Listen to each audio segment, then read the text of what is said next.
Hello YouTube. Today we will be reading Wagon Wheels by Barbara Brenner and pictures by Don Bolognese.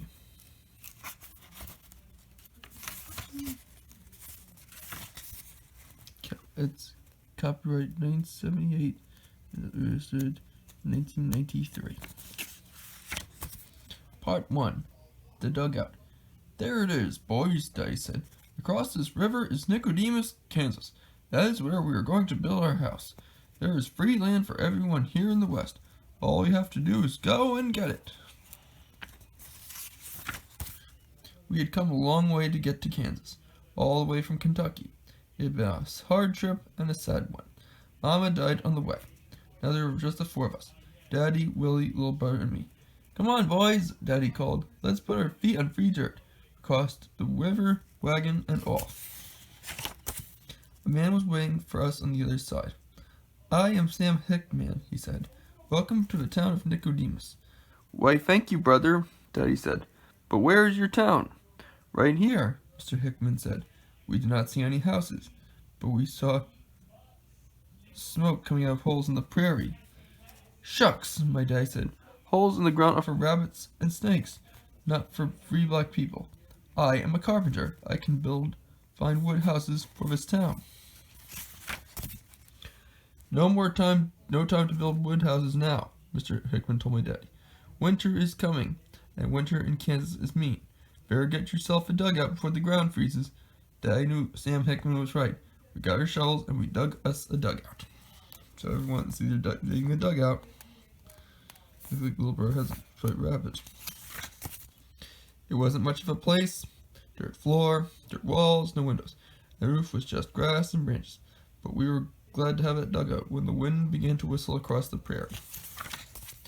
Every night Willie lit the lamp and made a fire. I cooked a rabbit stew or fried a pan of fish fresh from the river. After supper, Daddy would always say, "How about a song or two?"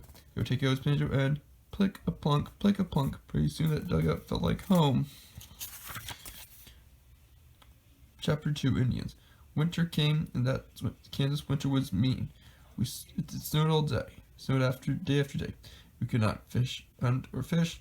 We had no more rabbit stew, no more fish fresh from the river. All we had was cornmeal mush to eat. Then one day, there was no more cornmeal. There was not a lick of food in the whole town of Nicodemus. Nothing left to burn for firewood. Little brother cried all the time. He was so cold and hungry. Daddy wrapped blankets around him. Hush, baby son, he said to him. Try to sleep. The supply train will be coming soon. But the supply train did not come. Nor that day or next. See, the family so cold, everybody's so cold they're keeping warm. On the third day, we heard the sound of horses. Daddy looked out to see who it was. Oh, Lord, he said. Indians. We were so scared. We had all heard stories about Indians. I tried to be brave. I will get my gun, Daddy, I said, but Daddy said, Hold on, Johnny. Wait and see what they do. We watched from our dugout. See, here come the Indians. The family was looking outside their house. Everyone in Nicodemus was watching the Indians. First, they meet their circle. The Indian took something from his saddlebag and dropped it on the ground. The Indians turned and rode straight for the dugouts. Now they are coming for us! Willie cried. See, they're running toward the dugouts. We raised our guns, but the Indians rode right past us and keep on going. We waited a long time to be sure they were gone. Then everyone ran out to see what some of the Indians had left. It was food. Everyone talked at once. Look! Fresh deer meat, fish, dried beans and squash, and bales of sticks to keep our fires burning. See, thankful. There was a feast in Nicodemus that night, but before we ate, Johnny said to us, Johnny, Willie, little brother, I want you to stay. When someone says bad things about Indians, tell them the Osage Indians saved our lives in Nicodemus. See, about that. Chapter 3, moving on.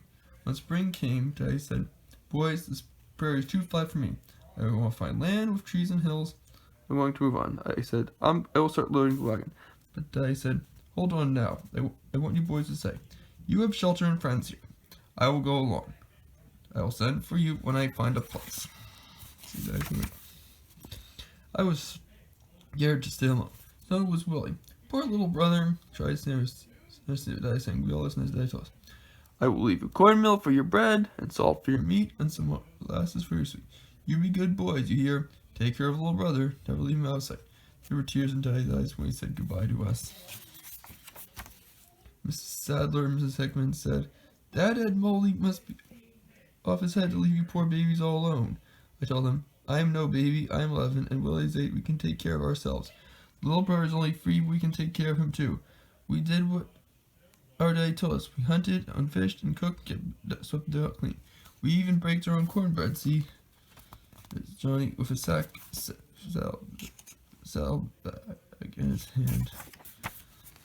And we never did little bird oversight. We had a wagon out of an old box. Mrs. Sadler gave us wheels for it. We put little bird in the wagon and pulled him along with us. You could hear the wheels squeak a mile away. When people in Nicodemus heard that sound, they always said, "There go the moldy boys." And there we go, with the wagon right in the back. One day we were picking berries near the river. Willie said, "Johnny, I smell smoke." We looked up. The whole sky was orange. We heard someone shout, "Prairie fire!" We saw this fire behind us. See, the 3 brothers, the moldy brothers, are picking berries in the skies. Whole sky is orange. We knew what to do. We jumped immediately. It was coming fast. "We'll be burned up!" Willie cried. "There's no place to run." I saw a deer running toward the river. "Quick!" I told Willie. "Run to the river!" We ran, pulling right behind us. People from Nicodemus were running with us now. See, everyone's immediately running toward the river. When we got to the river, I told Willie, "Jump in! Hold the wagon! I will hold little brother." Everyone was jumping in around us. Mr. Hickman helped me hold little brother. There he is. Mr. Hickman helped little brother. And Mr. helped Willie with the wagon. There was fire and smoke all around, but the work kept the fire from us. We was there for a long time. When the fire died out, we all walked home. See, everyone's in the water for a long time. Chapter 4 of a letter. April went by, then May and June. We hushed and hunted and fished and waited for a letter from Daddy. Nothing came. Then July, the postmaster came with a letter for us. It said, "Dear boys, I found free land near Solomon City. There's wood here to build a house and good collector for growing corn and beans. There's a map here. The map shows where I am and where you are. Follow the map. Stay close to the Solomon River and till you come to your trail. You will find me. I know you can do it because you are my fine big boys. Love to you all, Daddy." We started out the next day. We piled corn, bread, and blankets into the little bird's wagon until there was no room for a little bird. "Can you walk like a big boy?" I asked him. He nodded. All of Nicodemus came out to say goodbye. The Hills, the Hickmans, the Sadlers, they said, "Poor babies going 150 miles all by themselves. Maybe we had to do it." Our daddy had told us. See, everyone's Nicodemus saying goodbye to the moldy brothers, or boys, whatever they called them. We went to the river. We followed the map. We walked all day. When the little girl got tired, I carried him. At night we stopped and we made a fire. We will take turns. First I will watch the fire, and then you sleep. Fire the guns sometimes. It will scare wild animals away. There are plenty of wild animals on the prairie. Wolves, panthers, coyotes. Each night our fire sound of guns. Enough gun kept point. Those animals must be coyotes. But one night I heard Willie call to me, "Johnny, wake up! Don't move." I opened my eyes. There on the ground was a big prairie rattlesnake. I was warming myself up by the fire. I didn't move. I didn't breathe for fear it would bite me. See, Johnny? Scared that there's a rattlesnake. He's afraid. "What shall we do?" Willie whispered. I tried to think what Daddy would do. Then I remembered Daddy wants as long as it stinks like warm places. I said to Willie, "Let the fire go out. It seems like hours we were there." Willie, Little Bert, and me staying so still. Last the fire went out. The night air got chilly. The snake moved away into darkness. See, the snake's moving into darkness and the fire's out. And the birds, or 3 birds, are going to sleep. For 22 days, we followed the river. Then one day, we came to a deer trail. The levels from the river, just like on the map. This way, I told my birds, see, the 3 birds, 3 boys, with me to the deer trail, like on the river. We walked along the trail. It led up a hill. On the side of the hill, we saw a little house with a garden in front. We could see corn growing. A man came out of the house. When he saw us, he began to run towards us. "Daddy! Willie! Johnny! Little brother!" Then there was so much hugging and kissing and crying, talking and crying, laughing and saying that I bet they heard us all the way back in Nicodemus. And old Mrs. Sailor must have said, "Sounds like the Moldy Boys have found their daddy." The end. Thank you for watching.